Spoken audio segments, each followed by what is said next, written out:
Hello बच्चों, आइए प्रश्न को देखते हैं। सिद्ध कीजिए कि एक त्रिभुज जिसके शीर्षों के स्थिति सदिश क्रमशः 2ik प्लस 4jk माइनस के 4ik प्लस 5jk प्लस के तथा 3ik प्लस 6jk माइनस में 3k है, एक समकोण समद्विबाहु त्रिभुज है।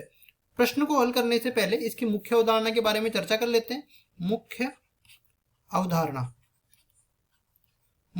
में देखो, पहली चीज हम लोग ये बताते हैं, जैसे मान लो ए बिंदु है जिसके निर्देशांक दे रखे हैं x1 y1 z1 और बी बिंदु है जिसके निर्देशांक दे रखे हैं x2 y2 z2।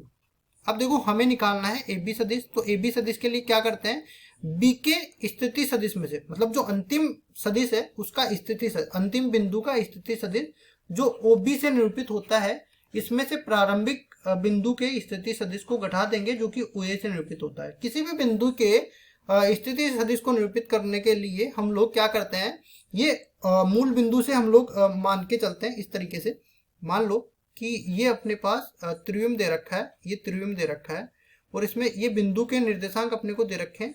मान लो ये ए बिंदु ही मान लेते हैं, x1 y1 z1।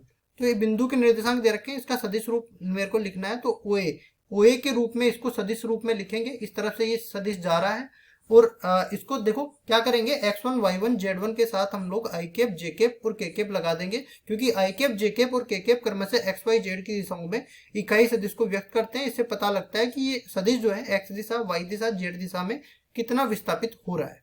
तो इसमें देखो क्या करते हैं, ए बी सदिश बराबर हो जाएगा x2 माइनस में x1, x2 माइनस में x1, यहाँ से x2 i कैप आया और यहाँ पे x1 i कैप आया तो घट गया, तो x2 minus x1 i cap बच गया।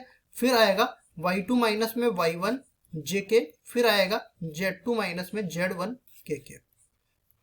ये पहली चीज हो गई। दूसरा, अगर कोई त्रिभुज समकोण है, इसके लिए हम लोग क्या करते हैं, पाइथागोरस प्रमेय लगा के चेक कर लेते हैं। पाइथागोरस प्रमेय लगा के चेक करते हैं। तो इसमें क्या होता है, कर्ण का वर्ग बराबर अगर मिल जाए हमें आधार का वर्ग प्लस लंब का वर्ग। अब इसमें देखो लंब और आधार को तो हम लोग परिभाषित नहीं कर सकते, लेकिन कर्ण उसमें चेक कर सकते हैं। जो सबसे बड़ी भुजा होगी वो कर्ण होगी, या जो 90 डिग्री वाली कोण के सामने वाली जो भुजा है वो कर्ण होगी। इसके बाद में समद्विबाहु त्रिभुज के लिए क्या चेक करते हैं, अगर दो भुजाओं का मान, दो भुजाओं की लंबाई आपस में बराबर मिल गई तो ये समद्विबाहु त्रिभुज हो जाएगा। तो ये हम लोग लिखेंगे यहाँ पे समद्विबाहु त्रिभुज में क्या होगी, दो भुजाओं की लंबाई समान, दो समान भुजाएं हम लोग बोल सकते हैं, दो समान भुजाएं। ये हम लोग समद्विबाहु त्रिभुज के लिए चेक करेंगे और ये समकोण त्रिभुज के लिए चेक करेंगे। ये सारे के सारे गुणधर्म इसमें लग जाएंगे तो हम लोग कह सकते हैं कि ये समकोण समद्विबाहु त्रिभुज होगा, समकोण त्रिभुज। अब चलते हैं प्रश्न पे। तो प्रश्न में हमें पहले ये त्रिभुज के शीर्षों के निर्देशांक दे रखे हैं, तो ये त्रिभुज बना दिया हमने। फिर इस त्रिभुज को नामांकित कर देते हैं ए बी और सी से।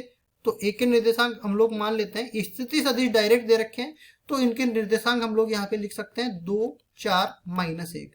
फिर ये बी बिंदु के क्या आ जाएंगे, 4 5 और 1। सी बिंदु की बात करूं तो 3 6 माइनस 3।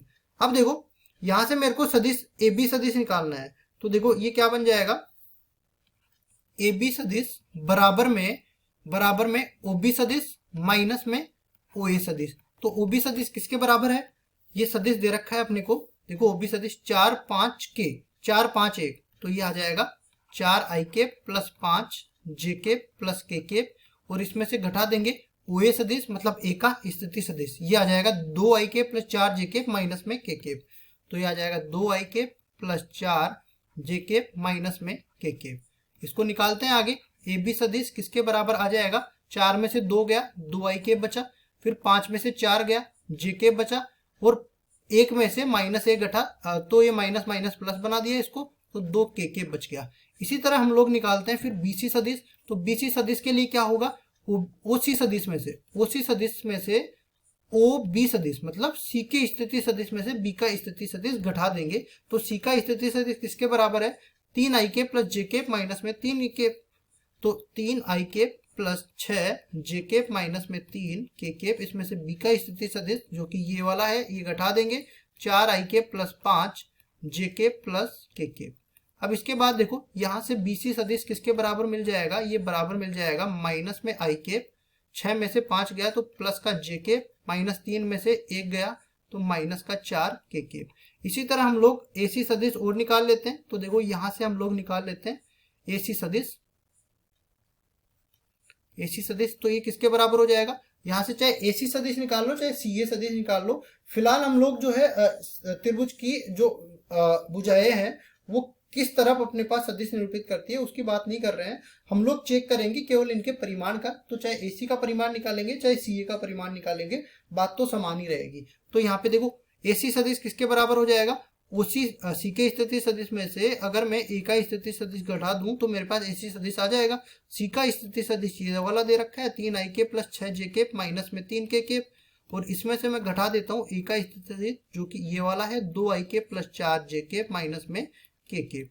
तो कितना बन जाएगा अपने पास, ये बन जाएगा एसी सदिश बराबर में 3 में से 2 जाएगा आई केप बच जाएगा, 6 में से 4 जाएगा 2 जे केप बच जाएगा, माइनस 3 में से माइनस 1 जाएगा तो माइनस में 2 के केप बच जाएगा। अब एक एक के परिमाण की बात कर लेते हैं हम लोग। परिमाण कैसे निकालेंगे, आई केप के गुणांक का वर्ग करेंगे, जे केप का गुणांक का वर्ग करेंगे, के केप के गुणांक का वर्ग करेंगे और सबको योग करके वर्गमूल ले लेंगे। तो यहाँ पे सबसे पहले हम लोग ए बी सदिश के परिमाण की बात कर लेते हैं। तो ये किसके बराबर आ जाएगा, 2 का वर्ग 4 प्लस 1 का वर्ग 1 प्लस 2 का वर्ग 4, इस पूरे का वर्गमूल किसके बराबर आ जाएगा, ये 9 का वर्गमूल 3 के बराबर आ जाएगा। फिर हम लोग निकालते हैं बीसी सदिश का परिमाण।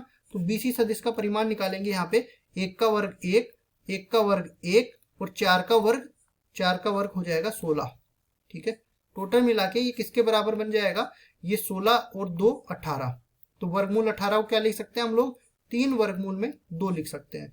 फिर अपने पास और आ जाता है क्या, एक आ जाता है एसी सदिश। तो एसी सदिश का परिमाण लिखते हैं। तो यहाँ से हम लोग कहेंगे कि 1 का वर्ग 1, 2 का वर्ग 4, 2 का वर्ग 4, इस पूरे का वर्गमूल टोटल मिला के ये 3 के बराबर आ गया। तो यहाँ से हम लोग कह सकते हैं कि ए बी सदिश का परिमाण बराबर है एसी सदिश का परिमाण। तो हम लोग कह सकते हैं कि दो भुजाएं समान है, दो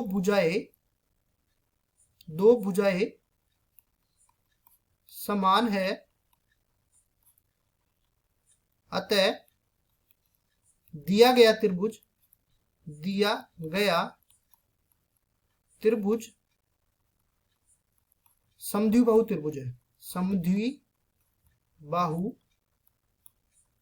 त्रिभुज है। समद्विबाहु त्रिभुज हमने सिद्ध कर दिया। अब उसके बाद समकोण त्रिभुज भी हमें सिद्ध करना है। तो देखो समकोण त्रिभुज के लिए मैंने कहा था कि पाइथागोरस प्रमेय को अगर ये संतुष्ट कर जाता है तो समकोण त्रिभुज होने वाला है। तो देखो यहां से हम लोग तीनों भुजाओं को लिख देते हैं। पहले ए बी भुजा का परिमाण अपने को मिल गया 3 के बराबर, बीसी भुजा का परिमाण अपने को मिल गया 3 वर्गमूल में 2 के बराबर, और एसी भुजा का परिमाण अपने को मिल गया कितना, 3 के बराबर। पाइथागोरस प्रमेय हमने लिखा था, पाइथागोरस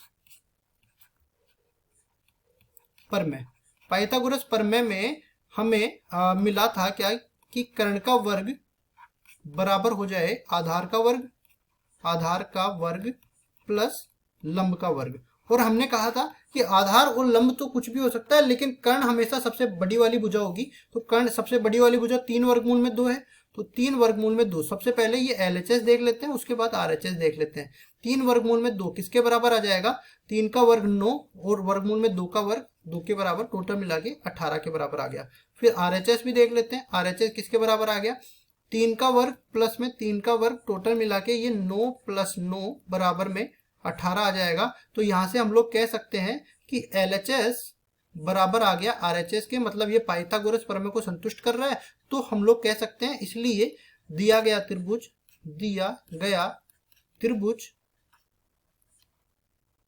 समकोण त्रिभुज होगा, समकोण त्रिभुज